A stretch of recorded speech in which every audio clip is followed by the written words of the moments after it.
Greetings, this is Mushtaq Memon, Professor Emeritus from Washington State University. This video is dedicated to BPH, or benign prostatic hypertrophy in the stud dog, which is a relatively common condition, and it is an age-related problem. More than 80% of the dogs, which are 5 years or older, have this kind of condition.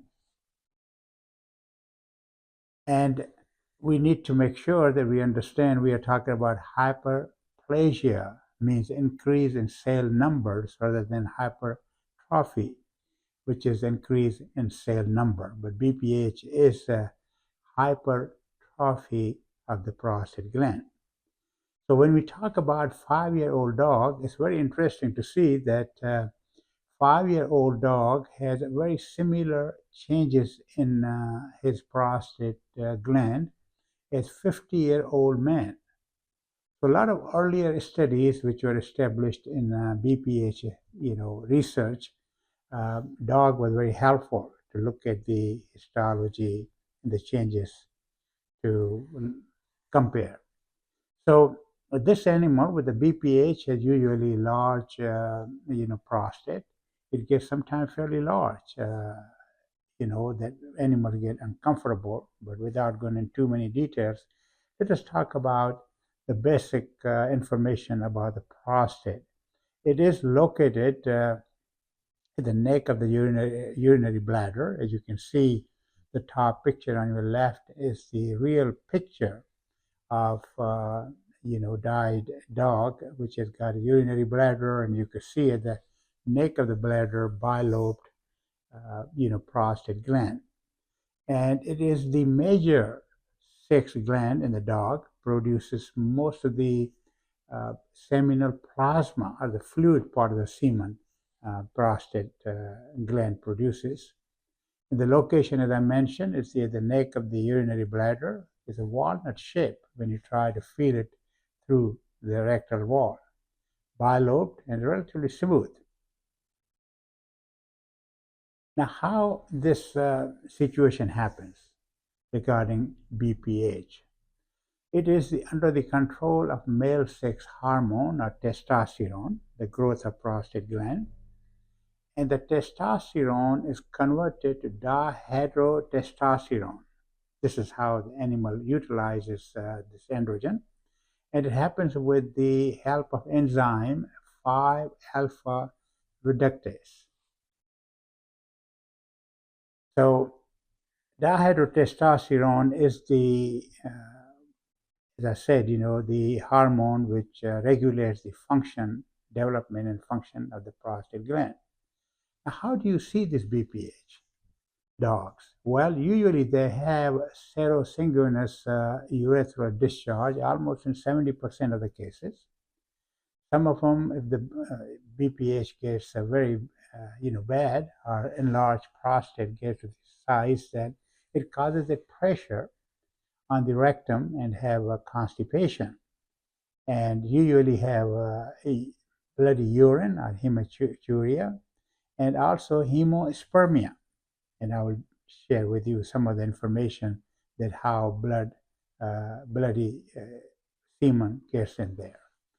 So if you do the ultrasonography, you will find, as you can see, the normal prostate on the left-hand side, and then the BPH is on your right-hand side. So I hope that you are able to appreciate on the normal one, where the prostate gland has the urethra going through in the middle, and then you have on the right-hand side, which the anatomy is very confusing in a way. It's very diffuse looking, a prostate gland's image. Now, to diagnose this condition, it's important that we take complete history and do our physical examination. And then if we need to do is do a prostate fluid exam, and then radiography or ultrasonography are important to really reach to the diagnostics.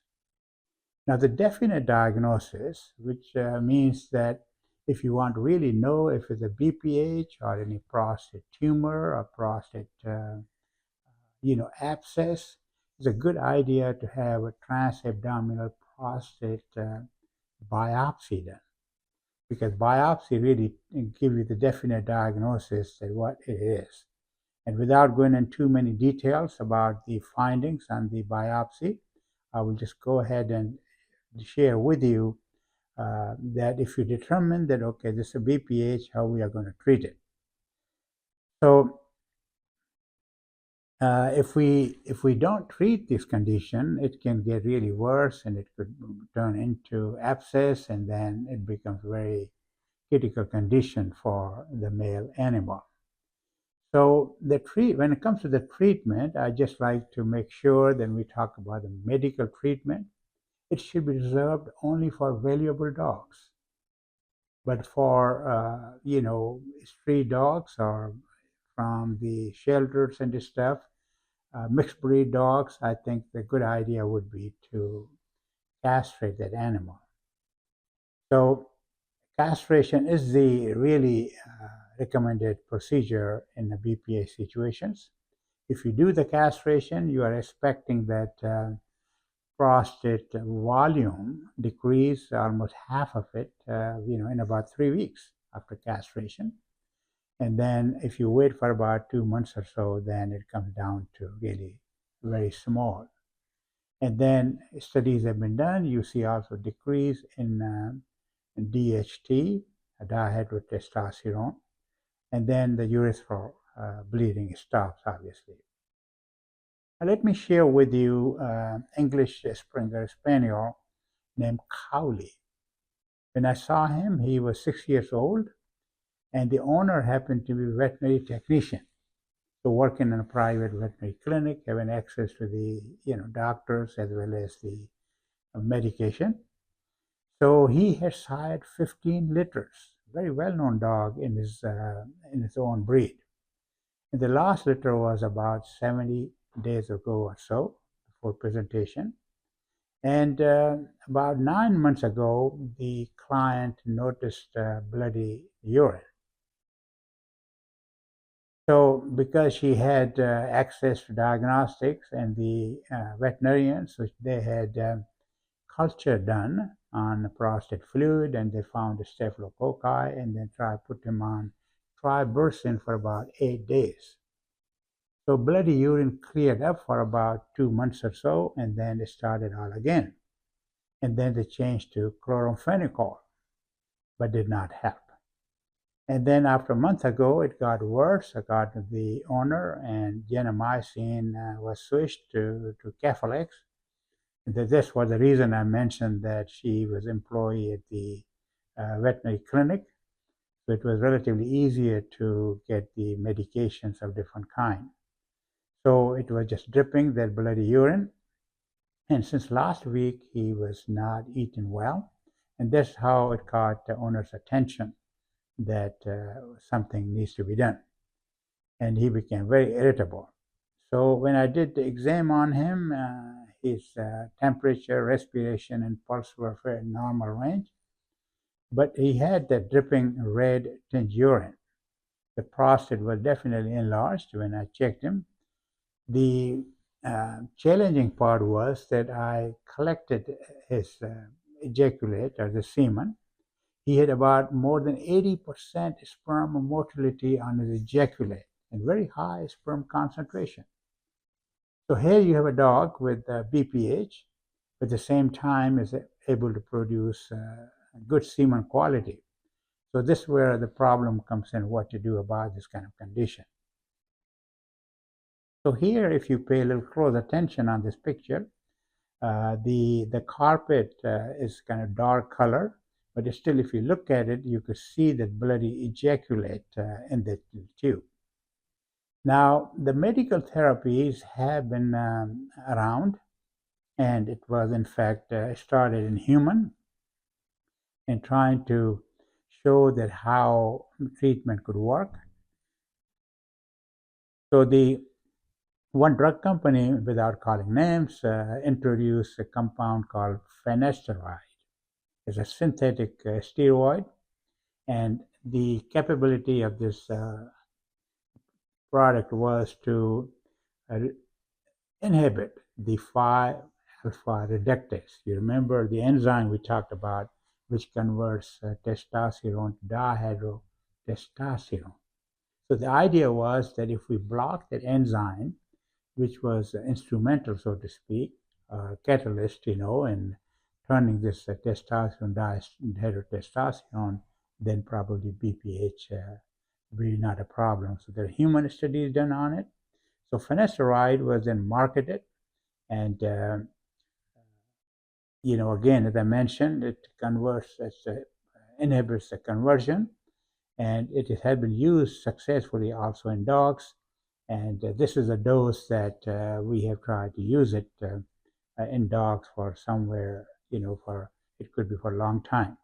As you can see, same diagram which I showed earlier, blocking the 5-alpha reductase from testosterone to dihydrotestosterone. Happened to be that my good friend, we became also very close friends. This lady, we used to call her Dr. Po, from Thailand. She came as a PhD student at Washington State University. So we did this trial. We gave a 0.5 milligram per kilogram orally for 18 weeks. And this was a very well controlled study, and it decreased the prostate size, but the ejaculate volume was decreased too, which is expected because a lot of the fluid comes from the prostate gland. But there are no adverse effects, no sperm or on the sperm, quality. Sperm was just fine, just small quantity. And then serum and testosterone libido, there was no effect on that either. We published that study. It is very well done and has been utilized for many, many times. You are welcome to look at that paper if you want to know more about it.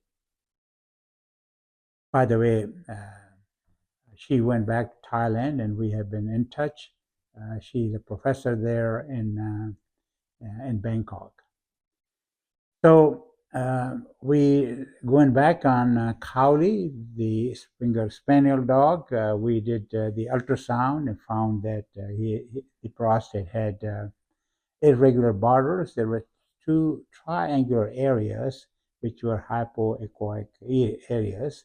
We took a biopsy, as I mentioned, just to confirm it's a BPH, and it was a BPH.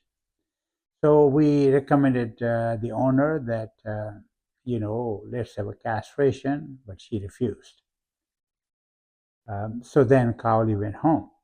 Now, come to find out that part of the reason that the lady, the owner, was so determined about not to have a castration done, because his show was coming up. The dog show for the male dogs, the judges are required to feel physically with the hand the presence of 2 testes in the scrotum. And if the testes are not there, those animals are disqualified and cannot compete. So I think the lady was waiting for, the show, which, my, what do you call it, at the end, I found out that this is what it was. So he won that specialty show. 6 months later, she had, problems looking at this dog because, according to her, walking in the house like a bitch in season, and very strong urine odor.